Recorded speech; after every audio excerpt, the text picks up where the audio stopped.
లోబడతాను అన్నవాళ్ళు ఒకసారి దేవుడి నామం స్తోత్రాలు చెల్లించండి.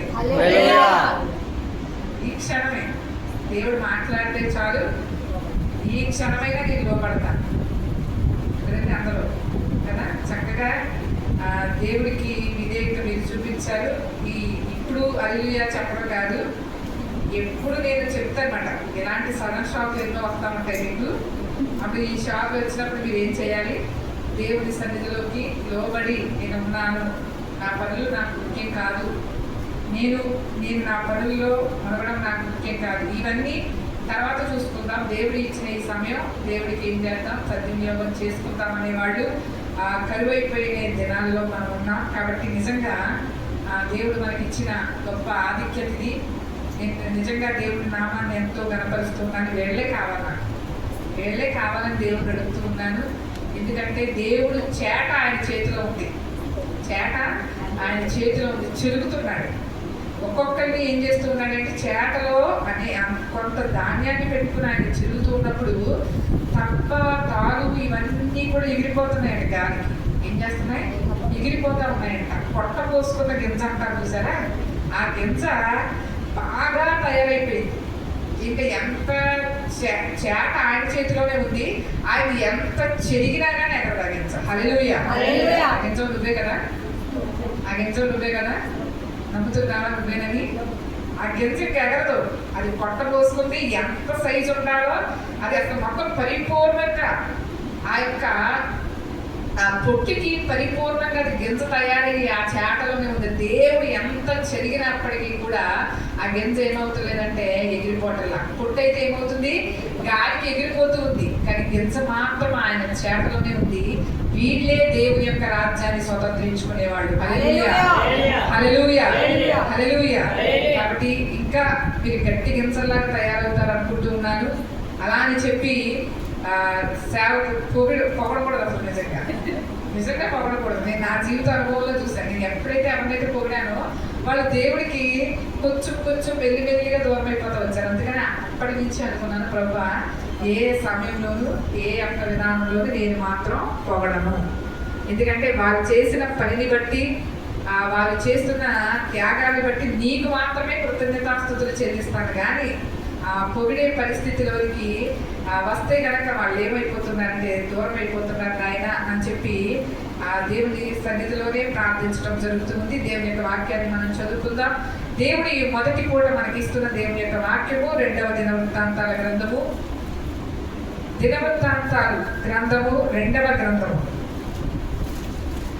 గ్రంథము 7వ అధ్యాయము 12వ వచనాన్ని మనం చదువుకున్నట్లయితే 12వ వచనం నుంచి సరందరూ కూడా బైబిల్ పేజీ నెంబర్ చెప్పండి. 364వ పేజీ, 365వ పేజీ. పరిశుద్ధ గ్రంథాలు ఉన్న వాళ్ళు కూడా ప్రతి ఒక్కరు కూడా తెరవాలి. 365వ పేజీ ఆ యొక్క దినవృత్తాంతాల 2వ గ్రంథము 7వ అధ్యాయము 12వ వచనం నుంచి. అప్పుడు యెహోవా రాత్రియందు సొలొమోనుకు ప్రత్యక్షమై ఇలాగు సెలవిచ్చెను, నేను నీ విన్నపమును అంగీకరించి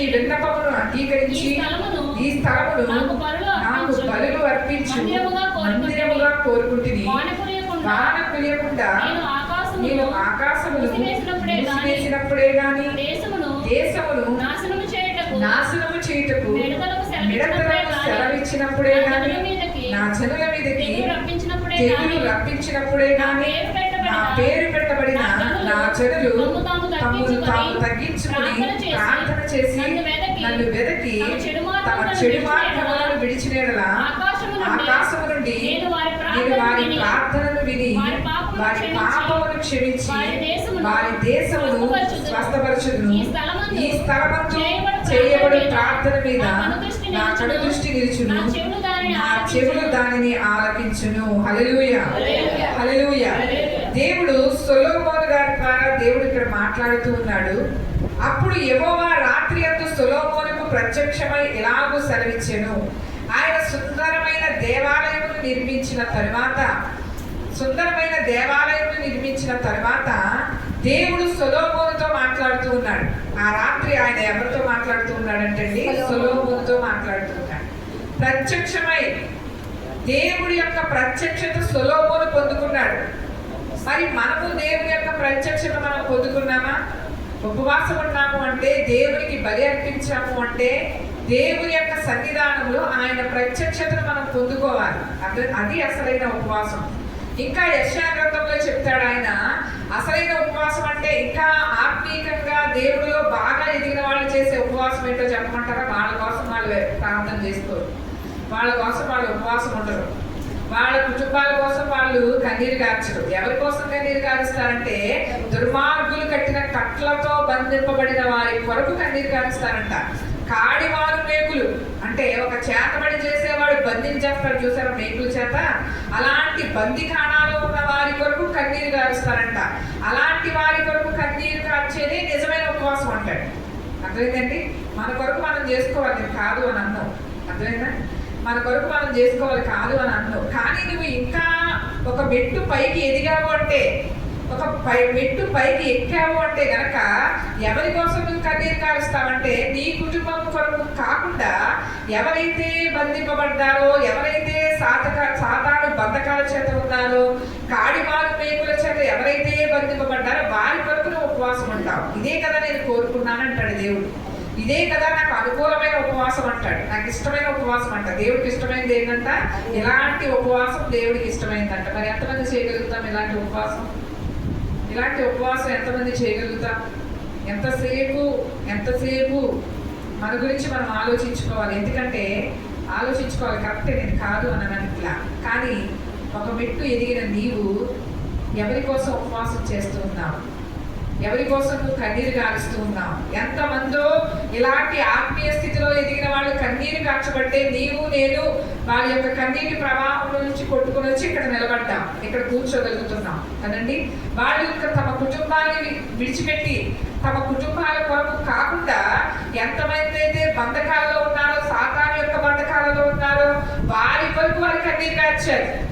రహస్యమందు చూచు తండ్రి రహస్యమందు నీకు ప్రతిఫలం ఇస్తాడు. కానీ ఇప్పటిలాగా చూపించుకోవటానికి, ప్రార్థనలు చూపించుకోవటానికి, పాటలు చూపించుకోవటానికి, లేకపోతే వాక్యాన్ని చూపించుకోవటానికి ఇప్పటిలాగా నెట్వర్క్ అప్పుడు లేదు అంటే అప్పుడు లేదు. కానీ వాళ్ళు ఇంత నెట్వర్క్ ఉన్నప్పటికీ కూడా వారు మనుషులకి చూపించుకునే వారి యొక్క జాబితాలో వాళ్ళు లేరు. వాళ్ళు భక్తి పరుల యొక్క జాబితాలో ఉన్నారు. కాబట్టి వారు కార్చిన కన్నీరు దేవుడు వారికి వాక్యాన్ని సంధించడం బట్టి అనేక మంది కొరకు వాళ్ళు ఏం చేశారంటే మొరపెట్టారు, కన్నీరు కార్చారు. ఆ మొరపెట్టి ఆ కన్నీరు కార్చిన యొక్క ప్రతిఫలమే నువ్వు నేను.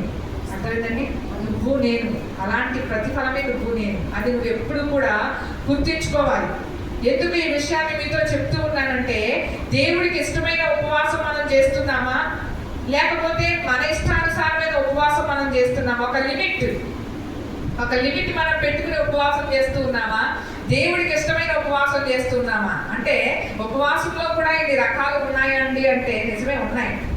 ఉపవాసంలో కూడా దేవుడికి ఇష్టమైన ఉపవాసం ఉంది, నీకు ఇష్టమైన ఉపవాసం ఉంది, అదే మనుషులకి ఇష్టమైన ఉపవాసం ఉంది. అందుకని ఆయన అంటాడు, ఉపవాసం చేసేటప్పుడు నువ్వు వేషధారుల వలె వద్దు అంటాడు. వేషధారుల వలె ఉపవాసం చేయొద్దు అంటాడు. వేషధారులు మనుషులు కనపడవలేదని ఉపవాసం చేస్తారు, కానీ నీవు దేవునికి కనపడవలేదని ఉపవాసం చేయమని దేవుడు చెప్తూ ఉన్నాడు. కాబట్టి ఇక్కడ అంటూ ఉన్నాడు, దేవుడు ఆ రాత్రి సొలొమోనుకు ప్రత్యక్షమై దేవుడు ఎలాగూ సెలవిస్తూ ఉన్నాడు, నేను నీ విన్నపమును అంగీకరించి ఈ స్థలమును నాకు బలులు అర్పించు మందిరముగా నేను కోరుకుంటుని. హల్లెలూయా, హల్లెలూయా. దేవుడు సొలొమోను చేస్తున్న విన్నపమును ఆయన అంగీకరించాడు, ఆయన ఆలకిస్తూ ఉన్నాడు. కాబట్టి దేవుడు ఈ స్థలాన్ని కోరుకున్నాను, నేను బలులు అర్పించే ఒక మందిరముగా ఈ స్థలాన్ని కోరుకున్నాను అని చెప్తున్నాడు. ఎవరు కోరుకున్నారు? దేవుడే కోరుకున్నాడు. దేవుడే నేను కోరుకున్నాను అని సొలొమోనుతో చెప్తూ ఉన్నాడు. ఇది నా స్థలము, ఇది నా మందిరము, ఇది నా పరిశుద్ధ ప్రార్థనా మందిరము అని చెప్పి దేవుడే బలులు అర్పించడానికి, ప్రార్థన చేయడానికి నేను కోరుకున్న స్థలము అంటున్నాడు. నిజంగా ఇది చాలండి, ఇది చాలు. దేవుడు కోరుకున్న స్థలం ఇది, మనుషులు కోరుకున్న స్థలము కాదు. అర్థమైందా? మనుషులు కోరుకునే స్థలము కాదు ఇది, దేవుడు కోరుకున్న స్థలము. అందుకనే దీని పేరు దేవుని యొక్క ప్రేరేపణ చేత పెట్టబడటం జరిగింది, పరిశుద్ధ ప్రార్థనా మందిరం. ప్రభువా, ఇక్కడ ఎవరు ప్రార్థన చేసిన ఆలకించాలి, నీకు ఇష్టమైన మనవులు నువ్వు ఆలకించాలి. ఈ మందిరము మీద సొలొమోను యొక్క మందిరము ఓపెనింగ్ అంటే బిగినింగ్ కి నువ్వు ఎలాంటి ప్రత్యక్షత ఇచ్చావో, ఎలాంటి ప్రకాశతను ఇచ్చావో, ఎలాంటి మహిమని ఇచ్చావో ఆ మహిమ ఇక్కడ ఉండాలి. నేను నిజంగా ఇది ఓపెన్ చేసినప్పుడు కొద్దిమందిగా ఇది ఓపెనింగ్ చేయడం జరిగింది. నిజంగా ఎవరు లేరు దీనికి. కర్త కర్మ క్రియ అన్ని దేవుడే. హల్లెలూయా హల్లెలూయా. ఎవరికి కర్త కర్మ క్రియ అన్ని దేవుడే, అన్ని దేవుడే. ఎందుకంటే అలాంటి అంటే మందిర ఓపెనింగ్కి శాంపులు పిలవాలి. నిజంగా అది నిజంగా కరెక్టే. అయినప్పటికీ మా దగ్గర అంత జ్ఞానము మాకు సరిపోలేదు అంతగా. ఎందుకంటే మేము చిన్నవారము అనే చిన్న చూపు మాలో ఉంది కాబట్టి, మేము చిన్నమందగా మేము ఉన్నాం కాబట్టి దీనిని కొద్ది మందితోనే ఓపెనింగ్. అప్పుడు ఒకటే ప్రార్థన చేశారు, ప్రభువా ఇది నీ మందిరం, సొలొమోను మందిరం మీదకి నీ మహిమని ఎలా నీకు వచ్చిందో అలాగే ఇక్కడ నీ మహిమ ఉంచాలి, నీ మహిమ కార్యాలు జరగాలి. ఇది ఒకటి చాలు. మరి ప్రార్థనలు వినాలి. ఎందుకంటే ఇది ఒక హాలు లేకపోతే ఒక మందిరము అని చెప్పి దీనికి వాక్యాలు ఉన్నాయి అని చెప్పి దీనిని ఒక ప్రత్యేకమైన స్థితిలో మేము చూస్తున్నాము అంటే అది నీ మహిమ లేకపోతే మేము చూడలేము దాన్ని. నీ యొక్క పరిశుద్ధత ఇక్కడ లేకపోతే మేము చూడలేము. ఇక్కడ నీ మహిమ ఉంచుకోవడం అని చెప్పి మేమే అందరూ సంఘముగా కూడి నా చేయి అందరూ పట్టుకుని ఏం చేసామంటే దీన్ని ఓపెన్ చేయడం జరిగిందండి. నిజంగా ఒక్కొక్కసారి అవన్నీ తలుచుకుంటే దేవుడికి ఎంతో రుణస్థలం అనిపిస్తుంది, ఎంతో రుణపాత్రలు అనిపిస్తూ ఉంటుంది. నిజంగా కొద్దిమంది యొక్క సహకారంతో దేవుడు దీన్ని నిలబెట్టాడు. అది దేవుడి యొక్క కృప చేత దీన్ని ముందుకు కొనసాగిస్తూ ఉన్నాడు. ఎందుకు ఈ విషయాన్ని చెప్తున్నంటే సొలొమోను చిన్నవాడే, సొలొమోను చాలా చిన్నవాడే, వయసుకి చిన్నవాడే, జ్ఞానము కావాలని కోరుకున్నవాడు, దేవుని దగ్గర జ్ఞానము పొందుకున్నవాడు. అలాంటి జ్ఞాని లేడు, ఒక వంటబోడు అనే యొక్క అవార్డును కూడా ఆ యొక్క సొలొమోను తీసుకున్నాడు. అలాంటి సొలొమోను ఆ రాత్రి దేవుడు ప్రత్యక్షతను అనుభవించాడు. ఆ రాత్రి దేవుని యొక్క ప్రత్యక్షతను అనుభవించి అంటూ ఉన్నాడు, దేవుడు మాట్లాడుతూ ఉన్నాడు, నేను ఈ స్థలంలో ఏ బలి అర్పించినా ఏ ప్రార్థన చేసినా నేను కోరుకున్న స్థలం ఇది. హల్లెలూయా హల్లెలూయా. నేను కోరుకున్న స్థలం ఇది. నేను కోరుకున్నాను ఈ స్థలాన్ని నా మందిరముగా నేను మలుచుకున్నాను. బలులు అర్పించడానికి, ప్రార్థన చేయడానికి నేను కోరుకున్న స్థలం ఇది అని దేవుడు ఏం చేస్తూ ఉన్నాడంటే మాట్లాడుతూ ఉన్నాడు. కాబట్టి అక్కడ అంటూ ఉన్నాడు, వాన కురియకుండా నేను ఆకాశమును మూసివేసినప్పుడే గాని, దేశమును నాశనము చేయుటకు మిడతలకు సెలవిచ్చినప్పుడే గాని, నా జనుల మీదకి తెగులు రప్పించినప్పుడే గాని. హల్లెలూయా హల్లెలూయా. ఇక్కడ 3 సందర్భాలు సొలొమోనుతో దేవుడు మాట్లాడుతున్నాడు. ఏమండి 3 సందర్భాలు మాట్లాడుతూ ఉన్నాడు. సొలొమోను, నేను ఎలాంటి వాడనని నువ్వు అనుకున్నావో నాకు తెలియదు, కానీ బలులు అర్పించేటప్పుడు నీకు జ్ఞానాన్ని దేవుడు నేను ఇచ్చాను, నేను నా మహిమను నీకు చూపించాను, నా ప్రత్యక్షతను నీకు చూపిస్తూ ఉన్నాను. నీ తండ్రికి కూడా ఆ గొప్ప భాగ్యం ఇవ్వలేదేమో, అర్థమైందని ఎన్నో శ్రమలు కూడా నీ తండ్రి నడిచాడు, కానీ నీకు మాత్రం నా ప్రత్యక్షతను నేను ఇస్తూ ఉన్నాను. అలాంటి నీతో నేను మాట్లాడుతూ ఉన్నాను. ఒకటి నువ్వు గుర్తు చేసుకో, ఒకటి జ్ఞాపకం ఉంచుకో. మనము ఎప్పుడూ కూడా మన ఎడల దేవుడు చేసిన కార్యాలు మన పిల్లలకి ఎప్పుడూ కూడా వర్ణిస్తూ ఉంటాం, వివరిస్తూ ఉంటాం కదండి. ఎంతమందికి అలవాటు ఉంటుంది? ఎంతమందికి అలవాటు ఉంది? మీ పిల్లలకి ఎప్పుడైనా చెప్పావా నీ ఎడల దేవుడు చేసిన కార్యాలు ఎప్పుడైనా చెప్పావా అండి? ఇప్పుడు దేవుడు తన ఒక పిల్లలతో దేవుడు ఎలా మాట్లాడతాడో అలాగూ సొలొమోనుతో దేవుడు మాట్లాడుతూ ఉన్నాడు. వాన కురిసేటప్పుడంట, వాన కురియకుండా నేను ఆకాశమును మూసివేసినప్పుడే గాని. హల్లెలూయా. ఎప్పుడు మూసేశాడు దేవుడు ఆకాశాన్ని? ఎప్పుడు మూసేశాడు ఆకాశాన్ని వాన కురియకుండా? ఎప్పుడండి? మర్చిపోయారా ఏలియా గారిని? ఏలియా గారు మర్చిపోయారా? వాన కురియకుండా ఆకాశాన్ని దేవుడు ఏ సందర్భంలో మూసేశాడు? ఏలియా గారు ప్రార్థన చేసినప్పుడు 3.5 సంవత్సరాలు వర్షం పడలేదు. అది జ్ఞాపకం ఉంచుకో సొలొమోను. 3.5 సంవత్సరాలు కూడా వర్షం పడలేదంట, వర్షం పడలేదు. వాన కురియకుండా ఆకాశము మూసివేయబడినప్పుడే కానీ ఆ యొక్క జనుల మీదకి, ఆ యొక్క దేశం మీదకి నాశనము చేయటకు మిడతలను పంపించాడంట ఆయన. ఏం పంపించాడంట? మిడతలే. మిడతలంటే ఎక్కడ? మిడతల దండు ఐగుప్తు దేశంలో అక్కడ ఒకసారి పంపిస్తాడు. మనం గుర్తు చేసుకోవాలంటే యోవేలు గ్రంథంలో కూడా మిడతల దండు వచ్చింది. హల్లెలూయా. యోవేలు గ్రంథంలో కూడా మిడతల దండు వచ్చింది. దేని నాశనం చేయడానికి?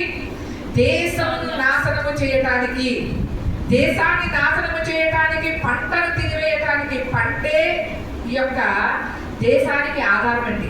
అర్థమైందండి? వ్యవసాయమే దేశానికి ఆధారం. ఏ దేశంలోనైనా వ్యవసాయమే ఆధారం. అర్థమైందని దేవుడు అదే అంటాడు.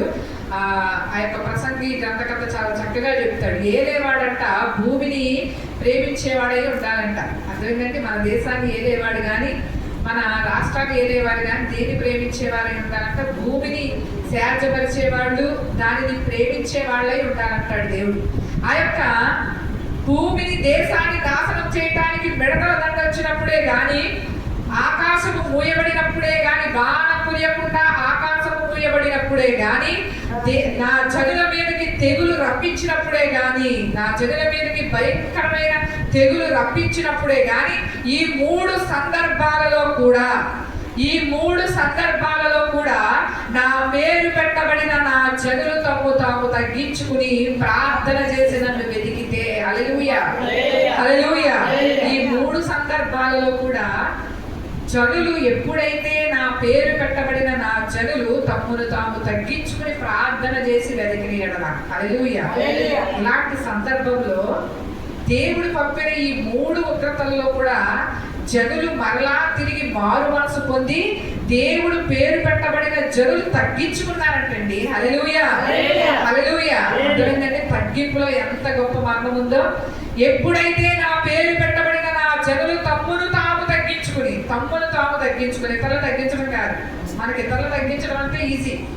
ఇతరులు తగ్గించడం అంటే చాలా ఈజీ. నువ్వు అలా ఉన్నావా, ఇలా ఉన్నావా, తగ్గించి మాట్లాడటం అంటే చాలా సులభంగా మాట వచ్చేస్తుంది. మరి నువ్వు ఎప్పుడు తగ్గించుకుంటావు? నువ్వు ఎప్పుడు తగ్గించుకుంటావు? తమ్మును తాము తగ్గించుకోవాలి. నా పేరు పెట్టబడిన జనులు ఎలా ఉండాలి? తమ్మును తాము తగ్గించుకోవాలి. శరీరం, మనసు, ఆత్మ సమస్తము కూడా దేవునికి సమర్పించుకుని. తగ్గింపు అనేది మీకు అనేక సార్లు చెప్తాను, తగ్గింపు అనేది దేవుడు హెచ్చింపు పరిస్థితుల్లోకి తీసుకెళ్తాడు. ఎప్పుడైతే నువ్వు తగ్గించుకోవో, ఎప్పుడైతే దేవుని ఎదుట నువ్వు తగ్గించుకోవో, అది నిన్ను ఎప్పుడు కూడా ఏం చేస్తుందంటే క్రింద స్థాయిలోకి తీసుకుని వెళ్ళిపోతుంది. కాబట్టి అక్కడ అంటున్నాడు, నా పేరు పెట్టబడిన నా జనులు తాము తగ్గించుకుని ప్రార్థన చేసి నన్ను వెతికిన ఎడలా. ఏ సందర్భంలో దేవుని వెతికారంటే వీళ్ళు ఈ మూడు ఉగ్రతలు వారి మీదకి వచ్చినప్పుడు అంట, వాన కురియకపోతే ఎవరు కనపడతారు? మనకి వాన కురియకపోతే ఎవరు కనపడతారండి? ఎవరు కనపడతారు? వానదేవి కనపడతారా? కప్పులు దిగుతారా? ఎవరు కనపడతారు? చెప్పాలి. మీరు కరెక్ట్ ఆన్సర్ చెప్పకపోతే మీకు ఇది మధ్యాహ్న సమయం అంటేనే మీకు నిద్రాసనం వేసే సమయం. వర్షం కురవకపోతే ఎవరు కనపడతారు? ఎవరు గుర్తొస్తారు? దేవుడే గుర్తొస్తారు కదండి. వర్షం కురవకపోతే ఎవరు గుర్తొస్తారు? దేవుడే. అలాంటిది కొన్ని సంవత్సరాలు వర్షం పడకపోతే ఎవరు గుర్తొస్తారు? అసలు ఏమన్నా ఉంటుందండి? వర్షము మాని వేసేటప్పుడు, వర్షము కురియకుండా దేవుడు చేసినప్పుడు ఆ ప్రజలు ఎలా తగ్గించుకున్నారంటే తాము తగ్గించుకొని ప్రార్థన చేసి దేవుడు వెతికారంట. దేవుడు ఆకాశమును చీల్చి వర్షాన్ని పంపించాడంట. హల్లెలూయా హల్లెలూయా. తగ్గింపు ప్రార్థన. తాము తగ్గించుకుని ప్రార్థన చేసి దేవుని వెతికారంట. వాళ్ళు చెడు మార్గములు విడిచిపెట్టారంట. మేము ఇంకా ఏ చెడులోనూ మేము ఉండమయ్యా, మాకు వర్షాన్ని పంపించు. మేము వర్షం లేకపోతే మేము బ్రతకలేము. వర్షం లేకపోతే మేము ఏమీ తినడానికి మా దగ్గర ఆహారం ఏదీ లేదయ్యా అని చెప్పి ఒక గోనె బట్ట కట్టుకొని తాము తగ్గించుకొని మోకరించి దేవుని యొక్క సన్నిధిలో చెడు మార్గములు విడిచిపెట్టుకుంటున్నారు. ఏ మార్గాలు? చెడు మార్గాలు. మాకు ఈ మార్గాలు వద్దయ్యా, మాకు ఈ మార్గాలు వద్దు, ఈ చెడు మార్గాల్లో మేము నడవమయ్యా అని చెప్పి దేవుని వెతికి ప్రార్థన చేస్తూ ఉన్నారు జనులంతా. హల్లెలూయా. అదే ఉపవాస ప్రార్థనకుండే వాల్యూ, అదే ఉపవాస ప్రార్థనకుండే విలువ. అర్థమైందండి? మా చెడు మార్గములను విడిచిపెట్టుకోవాలి. మనం ప్రార్థన చేసి దేవుని వెతకాలి. తమను తాము తగ్గించుకో, మనల్ని మనమే ఏం చేసుకోవాలంటే తగ్గించుకుని దేవుని వెతకాలి. అప్పుడు దేవుడు ఎప్పుడైతే చెడు మార్గములను వారు విడిచారో ఆకాశం నుండి దేవుడు వారి ప్రార్థనను విని దేవుడు ఆకాశం నుండి వర్షాన్ని పంపించాడు. హల్లెలూయా, హల్లెలూయా. ఈ సందర్భంలో కూడా దేవుడు వారి యొక్క ప్రార్థన విన్నాడు. ఎప్పుడు? వారు తగ్గించుకున్నప్పుడు ప్రార్థన విన్నాడు, వెతికినప్పుడు ప్రార్థన విన్నాడు, వారు తమ చెడు మార్గములను విడిచిపెట్టినప్పుడు ప్రార్థన విన్నాడు. ఉపవాసానికి మూల కారణం ఏంటంటే మనకున్న చెడు మార్గములను విడిచిపెట్టుకోవాలి. మనకున్న చెడు మార్గములను విడిచిపెట్టుకోవాలి. చెడు మార్గములో గుండా వెళితే గనక నీవు ఆ మార్గంలోనే సాతాను నిన్ను త్రోసేస్తాడు తప్ప నీవు ఆ మార్గంలో ఉండిపోకూడదు. మొట్టమొదటిగా నువ్వు ఉపవాసం చేసేటప్పుడు ప్రభువా, నా యందు ఏదైనా చెడు మార్గంలో నేను నడుస్తున్నానేమో నన్ను క్షమించయ్యా, నా పాపాన్ని క్షమించిన ఆయన, నా దోషాన్ని క్షమించిన ఆయన, నా నోటి ద్వారా, చూపు ద్వారా, తలపు ద్వారా వచ్చే ప్రతి పాపాన్ని క్షమించు తండ్రి అని నీకు నీవుగా పశ్చాత్తాపపడాలి. నీకు నీవుగా విరిగి నలిగిన హృదయంతో దేవునికి ప్రార్థన చేసుకోవాలి. అది అలాంటి ప్రార్థనని దేవుడు విని ఏం చేశాడంటే ఆకాశం నుండి వర్షాన్ని పంపించాడు. రెండవది, ఆ దేశం మీదకి మిడతల దండ వచ్చినప్పుడు జనులు చేసింది ఏంటంటే నా పేరు పెట్టబడిన నా జనులు తమను తాము తగ్గించుకొని ప్రార్థన చేసి నన్ను వెతికారు. మిడతల దండ వచ్చినప్పుడు ఏం చేశారంటే ఏమండి, మిడతల దండ అంటే మీకు చెప్తున్నాను కదా, మోషే నాటి కాలంలాగా మీకు 10 అద్భుతాలు జరిగితే ఏమైందంటే 10 అద్భుతాలు జరిగి నిజంగా అప్పుడు ఐగుప్తీయులకు జరిగినాయి కానీ 10 అద్భుతాలు, ఇప్పుడు క్రైస్తవులు జరగాలి 10 అద్భుతాలు. ఇంటికి ఈ విషయం చెప్తూ ఉన్నానంటే ఆఖరికి నాతో సహా చెప్తూ ఉన్నాను. దేవుడికి మోకరిల్లి తగ్గించుకుని ప్రార్థన చేసే వాళ్ళు ఎంతమంది ఉన్నారు? ఏమండి, కన్నీటి ప్రార్థన వదిలేశారు. కన్నీరు ఇప్పుడు మోడల్ కాదు, ఇది ఫ్యాషన్ కాదు. కన్నీటి ప్రార్థన మీకు అర్థమైందా? నా మాట అర్థమవుతుందా? కన్నీరుగా వచ్చేవాళ్ళు మోడల్లో ఉండరు. ఫ్యాషన్ మారిపోయిందమ్మా, అర్థమైందా? ముసుగు దగ్గర నుంచి ప్రతి విధానం కూడా మారిపోయింది. కన్నీటి ప్రార్థన కూడా మారిపోయింది. కన్నీరు కాచి ప్రార్థన చేసే విధానమే మారిపోతా ఉంది. ఎందుకు ఈ విషయాన్ని మీతో చెప్తూ ఉన్నానంటే దేవుడి యొక్క సన్నిధిలో ఏది మారినా దేవుని యొక్క వాక్యం మాత్రం మారదు. ఎంతమంది అయినా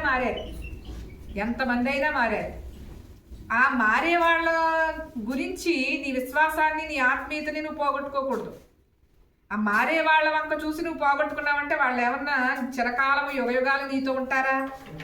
70 ఉంటారు, 60 ఉంటారు, 80 ఉంటారు. అర్థమైందండి?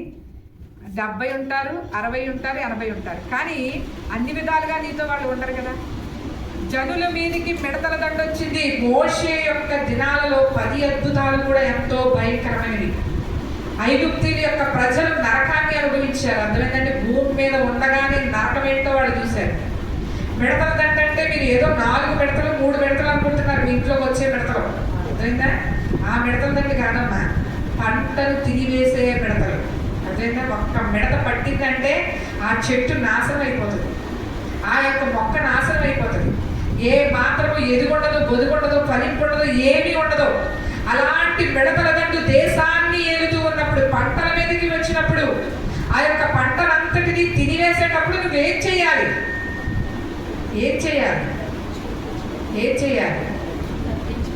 నువ్వు దేవుడి పేరు పెట్టుకున్న జనాంగాను కదా, దేవుడి పేరు పెట్టుకున్న దేవుని యొక్క పేరు పెట్టుకున్న మనుషులు కదా. నువ్వేం చేయాలి? మిడతల దండ వచ్చినప్పుడు ఏం చేయాలి?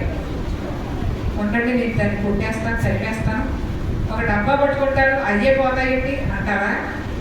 ఆ జనులు ఎందుకు దేవుడు ఇన్ని ఉగ్రతలు ఇశ్రాయేలు యొక్క ప్రజల మీదకి పంపించాడు అంటే మనస్సు మారిపోయింది. అదేంటంటే దేవుడి మీద ఉండవలసిన మనసు దేవుడి మీద ఉంటే నీకే ఉగ్రత రాదు. హల్లెలూయా, నిజంగా చెప్తున్నా. దేవుడి మీద ఉండవలసిన మనసు దేవుడి మీద ఉంచామనుకో, ఏ శ్రమ నీకు రాదు, ఏది నీకు రాదు, ఏ ఉగ్రత కూడా నీ మీదకి రాదు. ఒకవేళ ఒక్క క్షణము కానీ, ఒక గంట కానీ, ఒక రోజు కానీ, ఈ సంవత్సరం కానీ మారావో దేవుడు నీ కొరకు వచ్చి ఉన్న ఉగ్రతలు, శ్రమలు ఒక్కొక్కటి దేవుడు రుచి చూపించి మరలా తిరిగి అదే స్థానంలోనికి దేవుడు నడిపిస్తాడు. ఇది ఎందుకంటే మనకి ఎంత ఫార్వర్డ్ అవసరమా? ఏమంటే ఏమన్నా ఎంత చుడి తిరిగి రావటం మనకు అవసరమా? అదేదో దేవుడి మీదే మన మనసు ఉంచుకొని దేవుడి మీదే మనం లగ్నమయ్యి దేవుడి మాటే విని దేవుడికి ఇష్టానుసారంగా జీవిస్తే పోలేదా? అబ్బే, మనం అలా ఉంటేలాగా, మనం అలా ఉండలే. మిడతల దండు దేశం మీదకి వచ్చినప్పుడు ఆయన పేరు పెట్టబడిన జనులు ఏం చేశారంటే తగ్గించుకున్నారు. తమను తాము తగ్గించుకుని ప్రార్థన చేసి దేవుని వెతికారు. అప్పుడు ఆ మిడతల దండంతటికి దేవుడు ఆజ్ఞాపించాడంట, మీరు వెళ్ళిపోండని. దేవుడు ఆ పంటను తినివేసే పురుగులకు దేవుడు ఏం చేశాడు? ఆజ్ఞాపించాడు. అవన్నీ వెళ్ళిపోయింది. హల్లెలూయా, హల్లెలూయా. అంటే తగ్గింపు ప్రార్థనలో ఇంత గొప్ప అద్భుతాలు ఉంటాయని చెప్తున్నానండి. అర్థమైందా? తగ్గించుకుని ప్రార్థన చేయడంలో ఇన్ని గొప్ప అద్భుతాలు ఉంటాయి. నీ కొరకు ఏదైనా కానీ దేవుడు చెయ్యాలి అనుకుంటే నువ్వు తగ్గించుకుని దేవునికి నువ్వేం చేయాలంటే ప్రార్థన చేయి. దేవుడు తప్పకుండా ఏం చేస్తాడంటే నీ విషయంలో దేవుడు అద్భుతం జరిగిస్తాడు. ఆయన వెతుకు, ప్రార్థన చేయి. ప్రతి విషయంలో కూడా అంత ఇంటి కొరకే ప్రార్థన చేయలేని పరిస్థితిలో మనం ఉంటూ ఉన్నాం. మరి దేశం కొరకే ప్రార్థన చేయగలుగుతున్నాం? దేశం కొరకే ఎంత కన్నీరు కార్చగలుగుతూ ఉన్నాం? ఒక సేవకుడు నిజంగా మా ఘోష వినదాని నైజీరియా దేశంలో 18,000 మందిని ఒకేసారి ఇస్లామిక్ చెందిన వాళ్ళని చంపేస్తే వాళ్ళని సమాధి చేయలేక ఆయన పెట్టిన కంఠశ్వాస ఉందో చూసారా? నిజంగా గొప్పగా ఇచ్చాడు.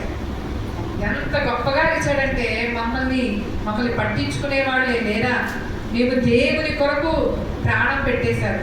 18,000 మంది దేవుని కొరకు ప్రాణం పెట్టేస్తే ఆ దైవ సేవకుడి యొక్క ఆర్తనాదం దేవుడు విన్నాడు. హల్లెలూయా, హల్లెలూయా. వాళ్ళు ఒకటే అంటున్నారంట, మేము ప్రాణం పెట్టడానికైనా సిద్ధమే. అదేనండి, ప్రాణం పెట్టడానికైనా మేము సిద్ధమే. అదే ఏ యొక్క దేశంలో కనుక జరిగితే కనుక నిజంగా ఎంతమంది నిలబడగలుగుతారు? అది మనం చూసుకోవాలి. నువ్వు పేరు పెట్టబడిన జనాంగానివే. స్తుతి ఆరాధనలో నీ అంత ఆరాధన చేసే వారి యొక్క గుంపులో ఉండవని చెప్పి అప్పుడు దేవుడు నిన్ను దృష్టిస్తున్నాడని అనుకోకు.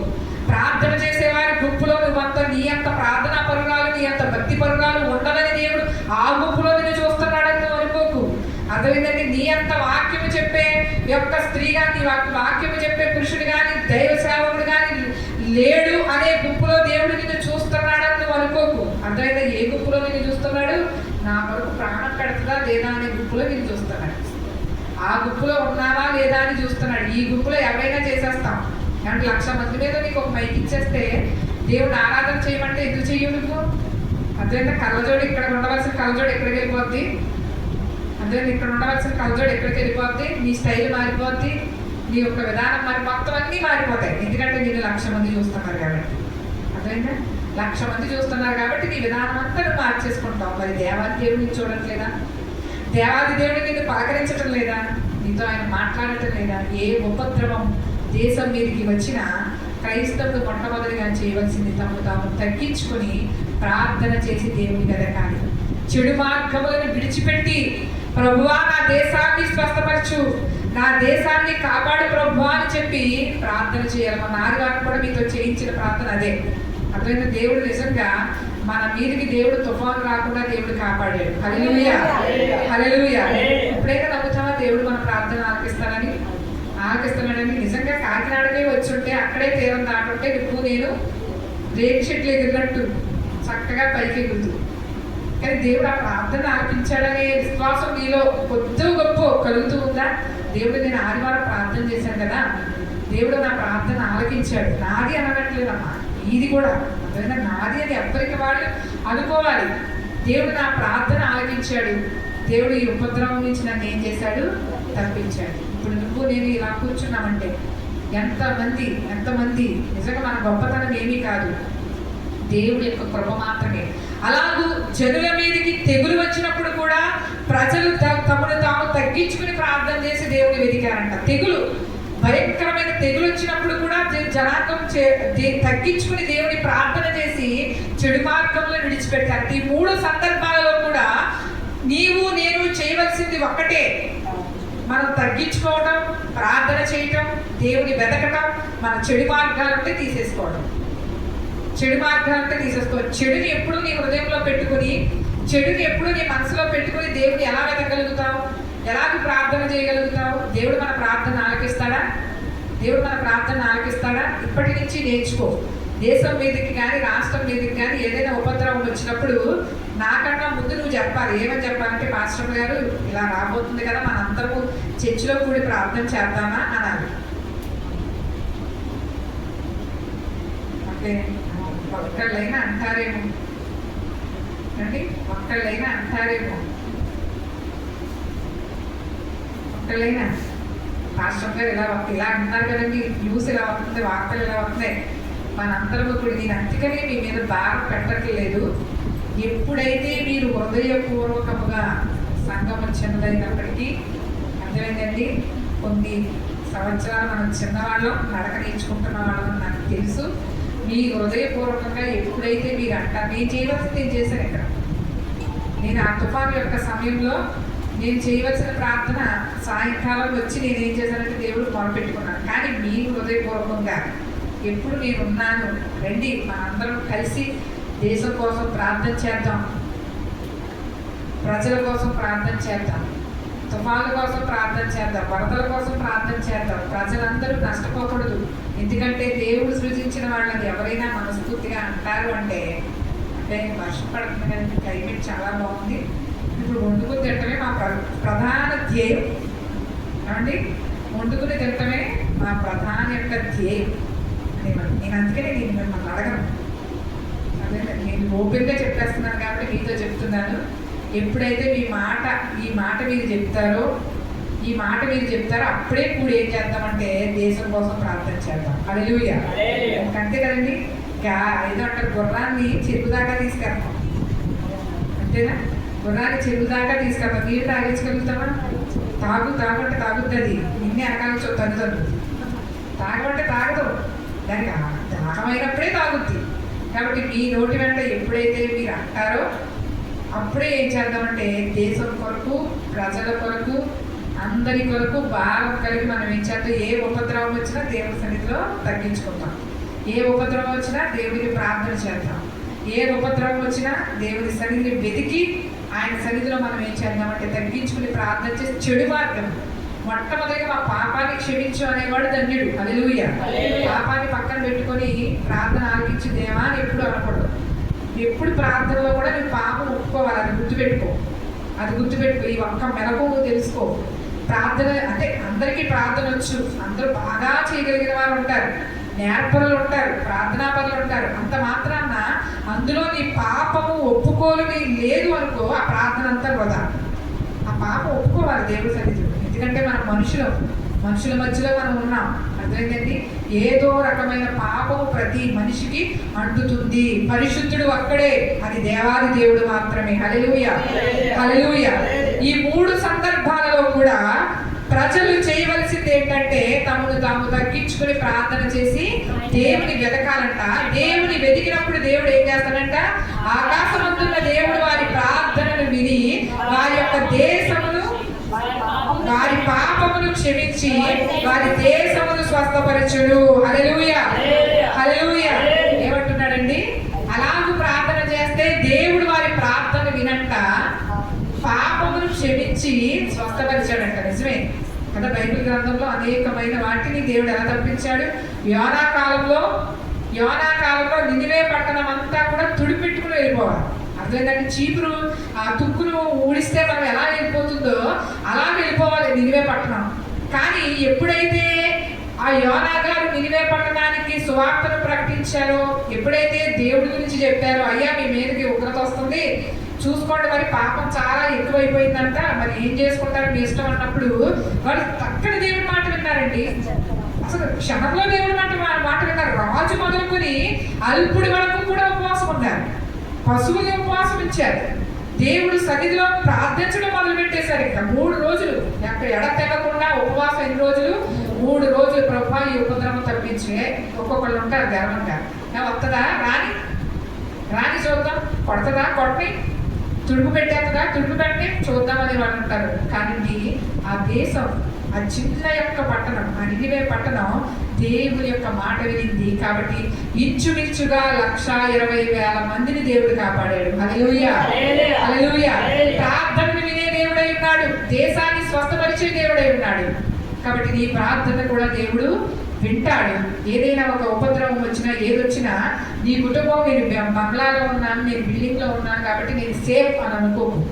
అర్థమైందా? నేను సేఫ్ అని ఎప్పుడు కూడా అనుకోకు. అర్థమైందా? నీకన్నా ఏమ స్థితిలో ఉన్న వారి గురించి ప్రార్థన చేయాలి. వాళ్ళు ఏమైపోతారు, వాళ్ళు ఏం తింటారు, వాళ్ళు ఎలా బ్రతుకుతారు, ప్రభువా వారిని రక్షించు అనే భారం నీలో లేదు అంటే కనుక నువ్వు క్రైస్తవుడవే కాదు. నువ్వు క్రైస్తవుడవే కాదు. ఈ 2 పూటలు, ఈ 3 పూటలు మనకి గడిచిపోతుంది కదా, ఇలా 5 ఏళ్ళు మనకి నోట్లోకి వెళ్ళిపోతున్నాయి కదా అని ఎప్పుడు కూడా మనం అనుకోకూడదు. ఇతరుల గురించిన ప్రేమను నేర్పించిన దేవాది దేవుడు మనకున్నాడు. అర్థమైందండి? ప్రేమల గురించి ఆయనే నిర్వచనం, ఆయనే మాదిరి, ఆయనే ప్రేమ అంటే ఎలా ఉంటుందో చూపించిన దేవుడు ఎవరైనా ఉన్నారు అంటే ఆయన మాత్రమే. మరి అలాంటి దేవుడిని కలిగి ఉండి, ఆయన పేరు పెట్టుకున్న జనాంగమై ఉండి, మనం ఏ రకంగా ఆలోచిస్తున్నామో మనం దేవుని యొక్క కృపలో ఆలోచించుకొని దేవుని సన్నిధిలో మనం మెలగాలి. దేవుడు నీతో మాట్లాడుతున్న మాట, ఎన్ని ఉపద్రవాలు వచ్చినా కానీ నువ్వు తగ్గించుకొని ప్రార్థన చేస్తే తప్పిస్తాడు. నా ప్రార్థన వినడం అనకు ఎప్పుడు. అతను నువ్వే ముద్ర వేసేసుకోకు, నా ప్రార్థన వినడు అనే ముద్రలు వేసేసుకోకు. వింటాడు ఆయన, ప్రతి ఒక్కరి ప్రార్థన ఆయన వింటాడు. ఆ ప్రార్థనలో పాపాన్ని ఒప్పుకోవట్లేదేమో ఒకసారి గమనించుకో. పాపాన్ని దేవుడి సన్నిధిలో ఒప్పుకోవడం లేదేమో గమనించుకో. వచ్చుగనా అని ప్రార్థన చేస్తున్నామేమో గమనించుకో. దేవుని యొక్క సన్నిధిలో మనము ఈ యొక్క మొదటి పూట దేవుడు మనకిస్తున్న గొప్ప సదావకాశం తగ్గించుకొని ప్రార్థన చేస్తే దేవుడు మన ప్రార్థన వింటాడు, మన దేశాన్ని స్వస్థపరుస్తాడు. మన దేశం బాగుంటే మనమే బాగున్నట్టు, అంతే కదండి? దేశం బాగుంటే మనము బాగున్నట్టే. కాబట్టి ఆ యొక్క ప్రార్థన మన జీవితంలో దేవుడు మనందరికీ కూడా దేవుడు అనుగ్రహించును గాక. ఆమేన్. ప్రార్థన చేసుకుందాం. 1 నిమిషం తల వచ్చినట్లయితే మోకరించి దేవుని యొక్క సన్నిధిలో తగ్గించుకో. తమ్మును తాము తగ్గించుకుని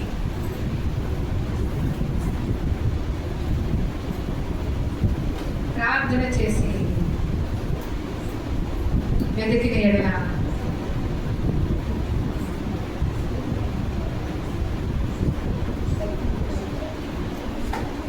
మూడు ఉపద్రవాలలో దేవుడు సొలొమోనుతో మాట్లాడుతున్నాడు. అప్పుడు నేను చేయలేదా? ఆకాశము మూయబడినప్పుడు, వర్షం కురవలేనప్పుడు, ప్రజలందరూ నాకు మొరపెట్టుతున్నప్పుడు నేను కార్యం జరిగించలేదా?